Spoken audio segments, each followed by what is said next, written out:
not being part of the so-called centres of music is a good thing, though. You know, you have to turn it around, be positive about it. You have a different perspective. You don't necessarily have to say, yeah, I'm from London. You have to and be judged by that. The game, the whole rules of the game are out the window. You know, you create your own rules.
The audience reaction's always been, you know, pretty wild. It's just we played smaller venues to start with, and now, and it seems every show, as long as I can remember, that we've ever done, just the whole audience is standing and dancing from the first note. It's always been great. It's always been like that. Kansas especially. They kind of groove more now, though, I think, than it's not so much of the frenetic sort of over-the-top that's true. Everyone sort of like gets into a groove. It's just really fun to play to. I think every band, if you have some, obviously, radio success with singles and things, every band goes through this phase where, you know, you have a lot of hysteria and stuffed animals are thrown on the stage. And yeah. It's hard to relate to. But Thank God we passed that phase. Yeah, we're definitely past that phase. Now, you know, then you get the brass station and you get Proust thrown on. And they've always the larger cup sizes now, too. Well, from the standpoint of a band who, in the beginning, you get together and you envision incredible success one day. When you receive that success, what kind of increased demands and responsibilities are put on you? For instance, in the context of this press conference, hundreds of thousands of others you've had to do in the radio station. Yeah. How does that change your life or your responsibility to the music or the band? I don't know. I think we treat it all pretty much naturally. We're not very prone to preconceive that much. Well, you know, we give it to you pretty straight, you know. So it doesn't change that much. I mean, as long as we... the only pressure is on you to remain natural as possible, I think. Yeah. I mean, it's as honest as possible.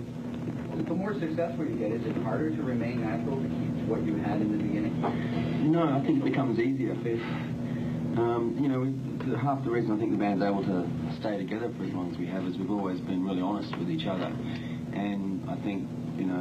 And with our public. And with our public, you know, and that's sort of the whole, really the basis of the way we work, you know.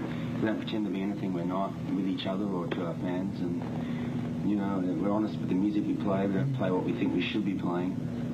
And, you know, that goes right down the line. So I think that there's nothing to be worried about unless you've got something to hide, or, you know what I mean? So the pressure just isn't really there in many ways, because... Yeah. It's not like a game we have to figure out. You know, that would be our profession. So we have to spend hours and hours and hours figuring out the game plan for the press, for the Make sure we all want to understand, spin, you know.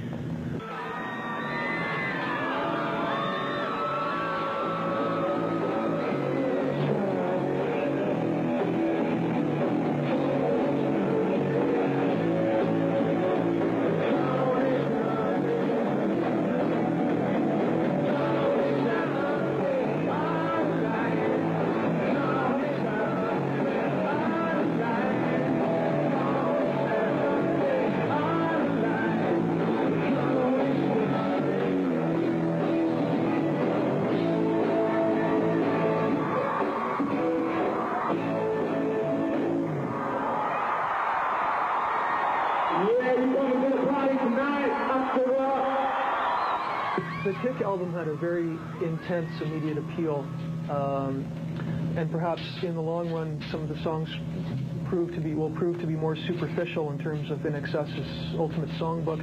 The new album seems to need a few more listens to really get into it, but there seems to be a bit more depth there, I think. Thank you. I feel the same way. Was there some risk involved in doing that, do you feel? And was the risk worth it, even if it meant perhaps lower sales or concert attendance, whatever? It's not a question of consciously risking something. You don't choose it. It's just the music that you... But I must admit, I always find a risk really challenging, and always have since the band very first started off together. I mean, the first thing we ever decided to do as a band was to quit our jobs and our girlfriends and all move to Perth. With, you know, and black-hearted souls, and live purely on playing music. It was the big jump, you know.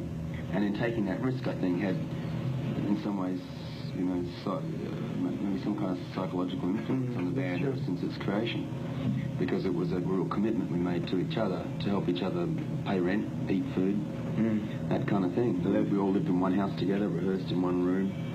You know, the guy next door died of a heart attack. So, I don't think we really needed to bring that up. No. I don't think. You know, we've always had a sort of pop sensibility anyway. We like pop music. Personally, I think pop music is better than most rock music today. You know, it's more valid and has more to say. A lot of it. It's not bogus rock music. You know. Sadly, most good rock music is not pop. It doesn't make it on the charts anymore. It's not played. We're actually using real buzz. It's called underground music now. You know, what was once number one is now called underground. I don't know how that happened, but it has. You know, it's very, very little music. Rock music is, I think, worth listening to. That's on the charts. You know, personally. So I mean that, you know, for us, it's like we had a lot of success with Kick, and it's a much more, its sensibility, its pop sensibility is much easier to get into. It's a hopefully, yeah, some good melodies and good, you know.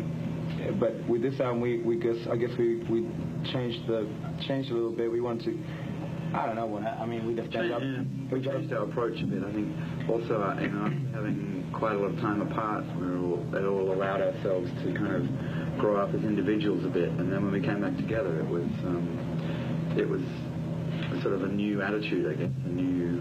Yeah, it was almost like the band starting again. Yeah, somewhere. You know? So then we started again. I mean, the influence on this album is supposedly, I suppose, a little less funky, a little bit more soul, and you know, it's like